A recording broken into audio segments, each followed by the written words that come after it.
Hello everyone and welcome to No Frontiers Japan. My name is... Forget about that, because today we actually have the best episode so far of One Piece's live action series. It's episode 5 and it's called Eat at Baratie. And we're doing our instant reaction right now. So just a teeny tiny sidebar before we get into the episode's reaction.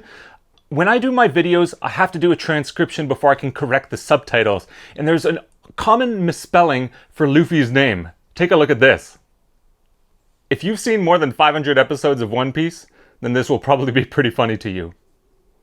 Anyways, let's get into it. So of course, episode 5's opening scene starts with Garp chasing Luffy, and then we have the backstory, very short, but it's great how they show Garp as a total hard ass. That is 100% accurate. And then of course, quickly moving forward in time, I like how Luffy is trying to be the captain, but he doesn't really know anything about ships and navigation. He says, "Nami, trim the sail thing." That was pretty funny. Then I started to get very disappointed because as Garp's ship was firing cannonballs at the Going Merry, I thought we're really missing out on a very key moment, one of these iconic moments I talk about. And then it happened. The first time I actually, while I was watching from home, I applauded. I applauded One Piece because Garp, he picked up that cannonball and he whipped it at Going Merry. Of course, Luffy rejected it, but that's such a cool moment when Garp actually picks up that first cannonball and whips it at the Going Merry. That is so badass. Who does that? Who picks up a cannonball and throws it? So cool. Then we have our quick logo intro with music. This one's very nice. It's actually got Garp's peg leg, but also it's got the Baratie character, which looks really strange. I'm not sure what it's supposed to be, but it doesn't look like the Baratie fish. So anyways, that's very Japanese, very cute. So as the show resumes, of course, we know that the Going Merry is lost in the fog. They've also escaped Garp, but that's a perfect opportunity to address the elephant in the room, as Nami says. And she asks Zoro, being the first mate, to talk to the captain. It's his responsibility. And you can just see on Zoro's face, I thought they did a great job with that. He really didn't want to have this uncomfortable conversation. So he walks up to Luffy and then he says, "Hey, how you doing?" Like, it reminded me of, did you ever watch Friends? Are you that old? Did you watch Friends? Joey, how you doing? How you doing? That was funny. And then Luffy, "Yeah, I'm fine. Want to talk about it?" "No." Okay, good talk." Out of there. And then immediately another funny scene for Zoro where Luffy says he smells something and Zoro says he thinks he has brain damage. And now we see Baratie. This ship looks incredible. I know, of course, that they built, if you watched how they actually built this ship, they built kind of half of a ship in the harbor, but that ship was just stunning. The design is so fantastic. It's very close to the original. In fact, it actually looks better. Inside, the luxury, wow. That Baratie ship, if we had it here in Tokyo, I would go there immediately. Line up? I don't like to line up so much, even though that's kind of a common thing here in Japan. I would line up for hours if I could eat at the Baratie here. And just a quick trivia about the Baratie. Did you know that Oda, when he grew up in Kumamoto, which is in Kyushu in southern Japan.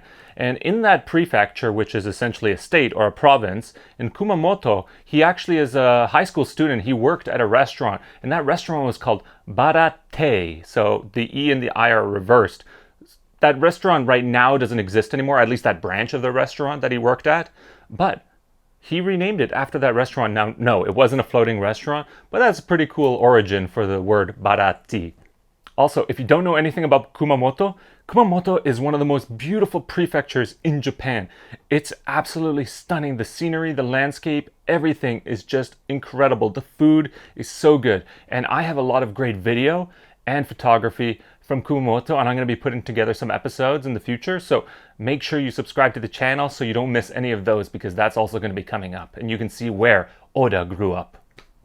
And now we get Sanji's intro. Now, before we even talk about Sanji and what he looked like, there's some criteria that you have to hit with Sanji. He usually wears a suit, maybe not always his jacket, but he's usually wearing a suit. He's a great fighter. In particular, he's got these incredibly powerful kicks. Then, smokes. He smokes often.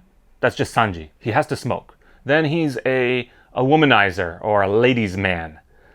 He would put himself as a ladies' man. Then he's also a pervert. Yep, pervert. Definitely. Sanji's definitely a pervert. Oh, and then 6, curly eyebrows. So as the episode goes on, We see each of those except for, correct me if I'm wrong, tell me in the description, I'll go back and rewatch it later, but I still got 3 more reactions to do first for the last 3 episodes of the series. But I didn't see the curly eyebrows, which is a little bit strange. I know we see the curly eyebrows kind of on the logo in the next episode, but in terms of Sanji's character, that is very, very important. It's a big source of jokes between him and Zoro. They tease each other about different physical appearances that they have, so I don't understand why they wouldn't just make him have curly eyebrows. That's Sanji. So like with Sanji, Zeph also needs to be on point with his description, especially because Zeph, he's not a main character in One Piece, so we don't actually get to see him nearly as much despite how great of a character he is. So I need to make sure that number one, he's got this huge, unrealistically big hat for a chef that's probably going to be knocking over everything that's hanging. Yes, huge hat. He has a huge hat. Then he's got a peg leg. Yes, we'll find out why. Then, of course, Zeph needs to be just a total hard ass, especially with Sanji. He loves him, but he's just extremely tough on him, more than anybody else. Yes, we get that as well. The actor, I thought he was great. He looked good. The stature, I talk about stature a lot with characters. I really felt that stature and that presence with him, especially because he used to be a pirate. So that's really, really nice.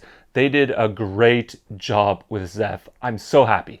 You know, now that I describe him, Zeph's a lot like Garp, except Zeph is maybe more mature than Garp. But they're both very gruff and impulsive.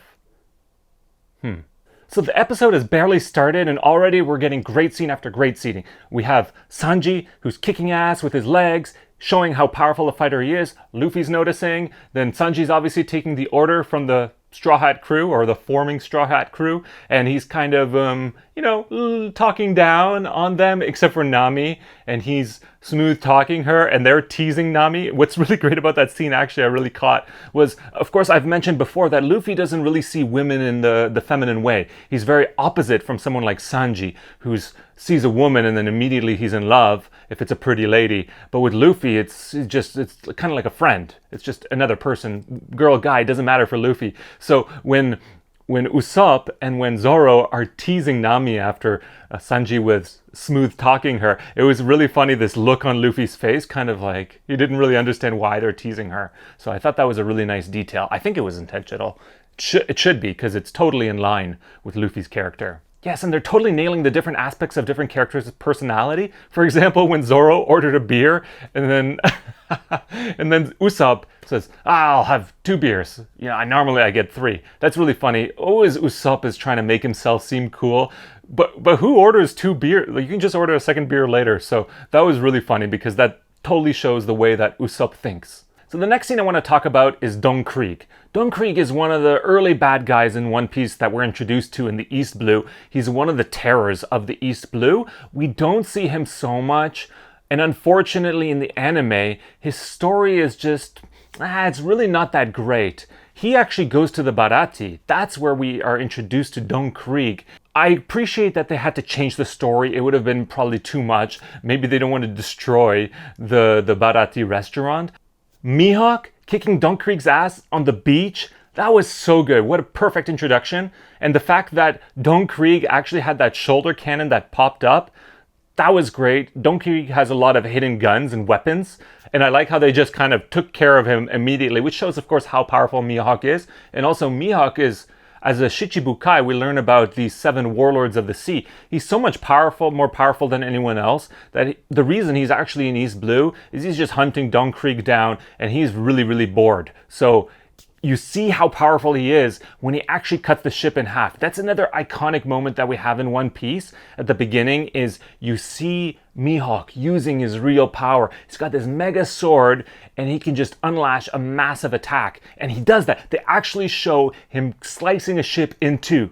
Perfect. Now back on the Baratie before Mihawk shows up, it is a little unfortunate that we only get one of Don Krieg's, well, the sole survivor of Mihawk's attack on Don Krieg's armada, who shows up there.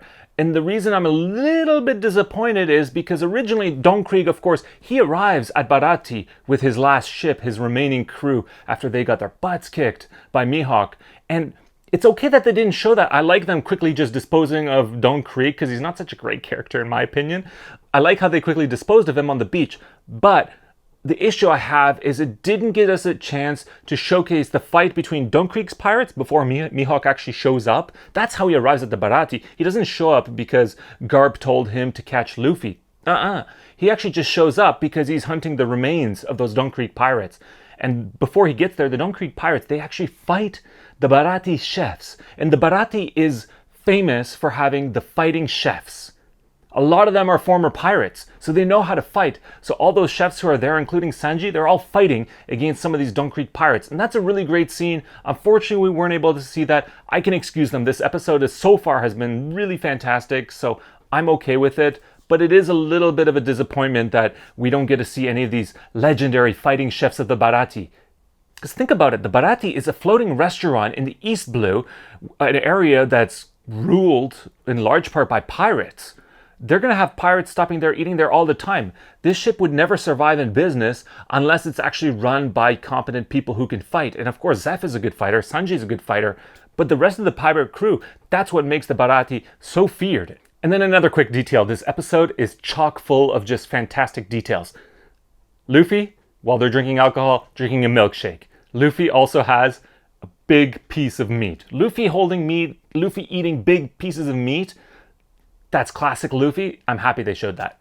Then there was also a nice scene where you have Helmeppo and Koby. You can see their relationship starting to grow, and Helmeppo this time gets one up on Koby by saying, "You may know how to tie a knot, but you don't know about how the world works," in reference to the Shichibukai and the reason that the government uses them. So that was also a good scene, very important to introduce the Shichibukai, or the 7 warlords of the sea.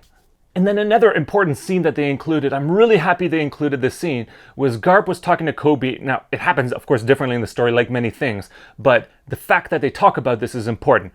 Garp saying and explaining why he turned down any promotions. Garp, we know now that Garp is known as the hero of the Navy, so why is he only a vice admiral? Well, the reason is, and he tells Koby this, is because he's actually turned down any promotions so he can have decision-making freedom. And that's very key.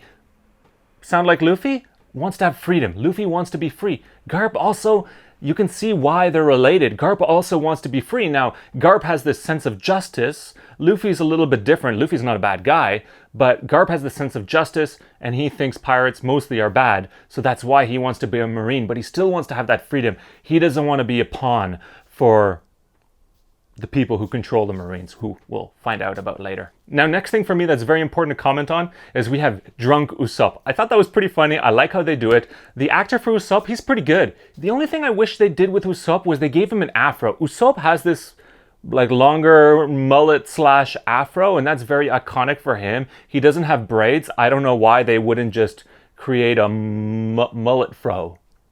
But I can forgive that because Usopp is not Urusai. Urusai in Japanese means loud.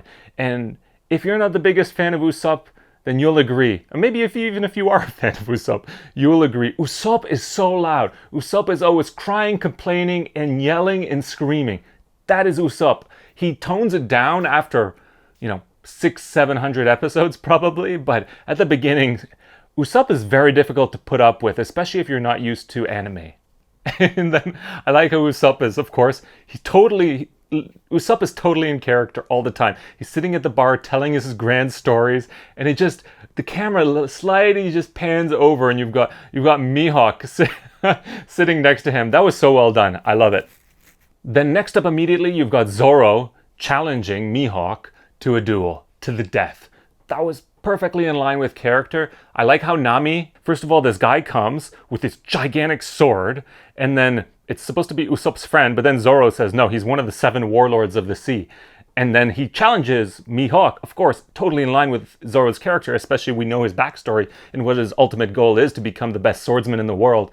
And so, of course, Zoro challenges him, and Nami suddenly is freaking out because she sees that sword, especially the sword. She thinks this guy is serious and Zoro's gonna die.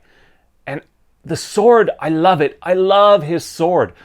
I have a problem. I told you I have a problem with Morgan, and I had a little bit of a problem with Arlong. They're not big enough in stature. They need to be bigger in stature. But Mihawk's sword, that is a big, badass sword, and I'm really glad that they actually gave it to him.